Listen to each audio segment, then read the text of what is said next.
రాజకీయాల్లో గెలుపోటములనేవి చాలా సహజం. కాని కొన్నిసార్లు ఒక ఎన్నికల తీర్పు అది కేవలం అంకెల గురించి చెప్పదు. అది ఒక లోతైన కథను చెబుతుంది. ప్రజల ఆకాంక్షల గురించి, వాళ్ల ఆశల గురించి చెబుతుంది. వ్యవస్థలు ఎలా పనిచేస్తున్నాయో అద్దం పడుతుంది. ఈరోజు మనం అలాంటి ఒక కథనే అర్థం చేసుకునే ప్రయత్నం చేద్దాం. ఇది వ్యక్తుల మీద చేసే విమర్శ కాదు.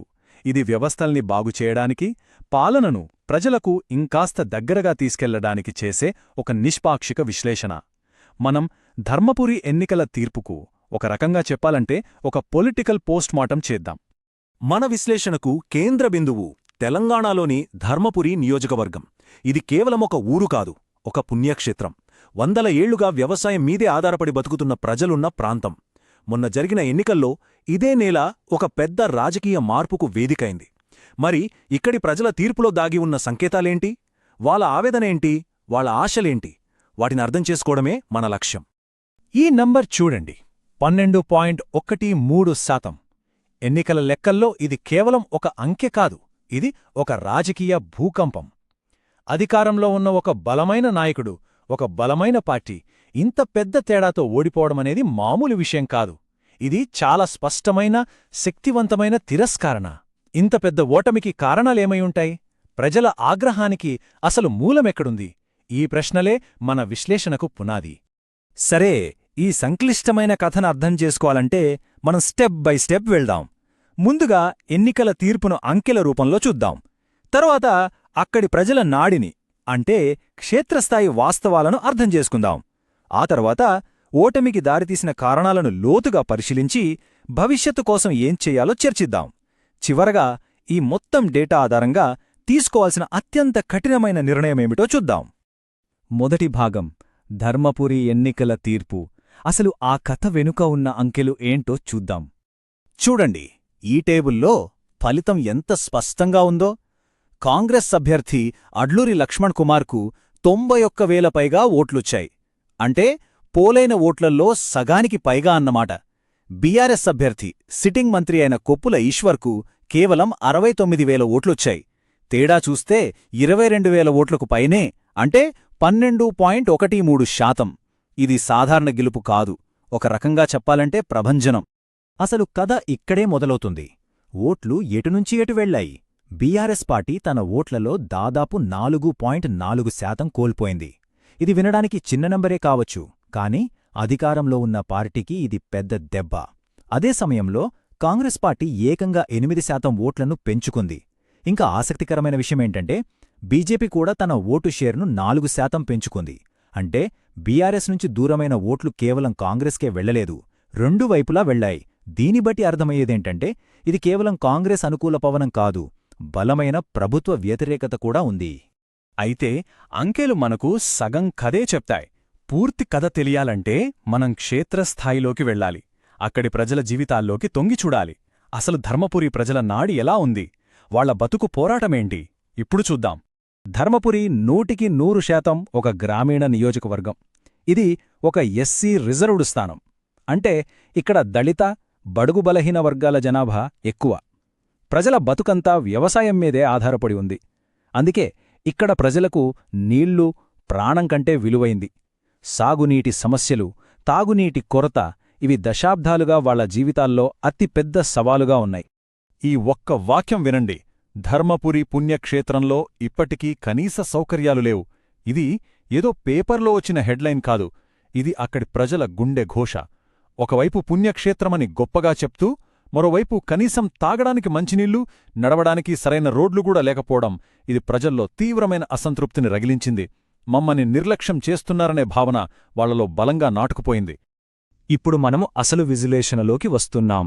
ఈ ఓటమికి దారితీసిన మూల కారణాలు ఏంటి? ఇది ఒక ఫొరెన్సిక్ ఎగ్జామినేషన్ లాంటిదన్నమాట. ప్రతి అంశాన్ని లోతుగా పరిశీలించి అసలు సమస్య ఎక్కడ మొదలైందో కనుక్కుందాం. చూడండి, ఓటమికి మూల కారణం ఒక్కటే, అది ఇచ్చిన మాటను నిలబెట్టుకోకపోవడం.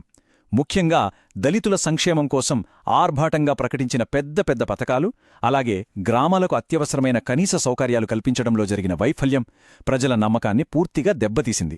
ఇదొక నమ్మకద్రోహం. ఈ వైఫల్యాన్ని ప్రతిపక్షాలు చాలా తెలివిగా వాడుకున్నాయి. ప్రధాన హామీలు నెరవేరలేదు అనే వాస్తవం దళితులను మోసం చేశారు అనే శక్తివంతమైన ప్రచారానికి ఊపిరిపోసింది. దళిత ఓటు బ్యాంకు బలంగా ఉన్న ఈ నియోజకవర్గంలో ఈ ప్రచారం ప్రజల మనస్సుల్లోకి సూటిగా వెళ్ళిపోయింది. ఇది కేవలం రాజకీయ వైఫల్యంగా కాకుండా ఒక నైతిక వైఫల్యంగా మారింది. ఈ టేబుల్ చూడండి. ఇది హామీలకు వాస్తవానికి మధ్య ఎంత తేడా ఉందో చూపిస్తుంది. దళితుల జీవితాలను మారుస్తుందన్న దళిత బంధు చాలామందికి అందని లేదు. ఆలయ అభివృద్ధికి 100 కోట్ల హామీ కాగితాలకే పరిమితమైంది. రైతుల జీవితాల్లో వెలుగులు నింపుతుందన్న నందికాలువ అసంపూర్తిగానే మిగిలిపోయింది.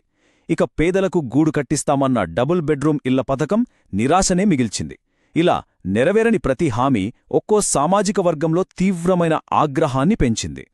ఇక్కడ మనం ఒక ముఖ్యమైన విషయం గుర్తుపెట్టుకోవాలి. రాజకీయాల్లో బహిరంగంగా మాట్లాడే ప్రతి మాటకు అపారమైన బాధ్యత ఉంటుంది. ప్రజలకిచ్చిన మాట ఒక పవిత్రమైన నమ్మకం లాంటిది. ఆ నమ్మకాన్ని నిలబెట్టుకోవడం కేవలం ఒక రాజకీయ ఎత్తుగడ కాదు, అది ప్రజల ఆత్మగౌరవాన్ని గౌరవించడం. ఆ నమ్మకాన్ని గౌరవించాల్సిన బాధ్యత నాయకులపై ఉంటుంది. సరే, గతాన్నే విశ్లేషించాం. కాని అక్కడే ఆగిపోతే లాభం లేదు. భవిష్యత్తును ఎలా నిర్మించుకోవాలో చూడాలి. కాబట్టి ఇప్పుడు సమస్యల నుంచి పరిష్కారాల వైపు వెళ్దాం. కోల్పోయిన నమ్మకాన్ని తిరిగి ఎలా సంపాదించాలి? దీనికోసం ఒక స్పష్టమైన ప్రణాళికను చూద్దాం. అసలైన ప్రశ్న ఇదే కదా. ఇంత పెద్ద ఓటమి తర్వాత ప్రజల మనసుల్లో ఏర్పడిన అపనమ్మకాన్ని ఎలా తొలగించాలి? నమ్మకాన్ని మళ్లీ కట్టడమనేది మాటలతో అయ్యే పని కాదు. దానికి చేతులు కావాలి, స్పష్టమైన కార్యాచరణ కావాలి. ఆ కార్యాచరణ ఎలా ఉండాలో ఇప్పుడు చూద్దాం. నమ్మకాన్ని తిరిగి గెలవడానికి ఇక్కడ ఒక 5 సూత్రాల వ్యూహముంది. 1. ఇచ్చిన హామీలను వెంటనే నెరవేర్చాలి. మాటలు కాదు, చేతలు. నిధులు విడుదల చేసి పనులను యుద్ధ ప్రాతిపదికన పూర్తి చేయాలి. 2. చేసిన ప్రతి పనిని ప్రజలకు చూపించాలి. ఇది ప్రచారం కాదు, ప్రజలకు ఇచ్చే రిపోర్ట్ కార్డ్. 3. తరచుగా ప్రజా సభలు పెట్టి వాళ్ల సమస్యలను ఓపిగ్గా వినాలి. వినడమే కాదు, వాటిపై చర్యలు తీసుకుని మళ్లీ వాళ్లకే చెప్పాలి. 4. క్షేత్రస్థాయిలో పార్టీ కార్యకర్తలను బలోపేతం చేసి ప్రజల నాడిని ఎప్పటికప్పుడు తెలుసుకోవాలి. 5. పెద్ద పనులయ్యేలోపు ప్రజలకు తక్షణ ఉపశమనం కలిగించే చిన్న చిన్న చర్యలు చేపట్టాలి. నియోజకవర్గంలోని ఓటర్లందర్నీ ఒకే గాటన కట్టలేం కదా. వారి అవసరాలు, ఆకాంక్షలు వేరువేరుగా ఉంటాయి. అందుకే ప్రతి వర్గాన్ని ప్రత్యేకంగా చేరుకోవాలి. యువత భవిష్యత్తు గురించి, మహిళలు భద్రత గురించి, ఎస్సీ ఎస్టీ వర్గాలు ఆత్మగౌరవం గురించి, రైతులు సాగునీటి గురించి ఆలోచిస్తారు. ప్రతి సామాజిక వర్గానికి అనుగుణంగా ప్రత్యేక వ్యూహాలు రచించి వారి సమస్యలకు పరిష్కారాలు చూపించాలి. ఈ రోజుల్లో ఓటర్లను చేరుకోవడానికే మనం టెక్నాలజీ, డేటా వాడుతున్నాం. కానీ ఇక్కడే ఒక జాగ్రత్త అవసరం: ప్రజల గోప్యత. భారతదేశ కొత్త డేటా పరిరక్షణ చట్టం ప్రకారం ప్రజల వ్యక్తిగత సమాచారాన్ని వారి అనుమతి లేకుండా వాడకూడదు. అది చట్టపరంగానే కాదు, నైతికంగా కూడా తప్పు. వారి నమ్మకాన్ని గెలవాలంటే వారి గోప్యతను కూడా మనం గౌరవించాలి. ఇప్పుడు మన విశ్లేషణలో చివరి అత్యంత కీలకమైన మరియు అత్యంత కఠినమైన భాగానికొచ్చాం. ఈ మొత్తం డేటాను, క్షేత్రస్థాయి వాస్తవాలను చూసిన తర్వాత తీసుకోవలసిన ఆ ఒక్క వ్యూహాత్మక నిర్ణయం ఏంటి?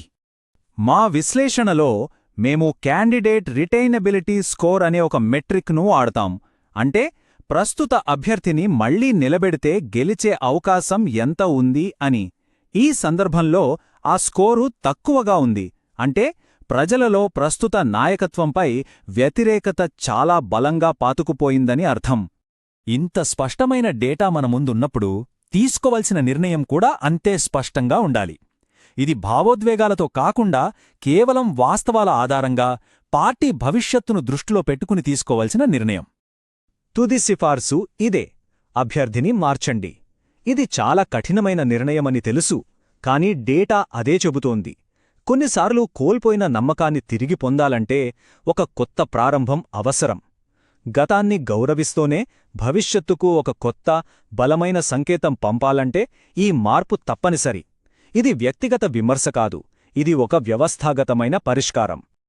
If you want to become a people-centric leader and uplift your constituency, get in touch with blueprintstrategies.ai at mgr@blueprintstrategies.ai or call 08042041602. Purpose beyond politics.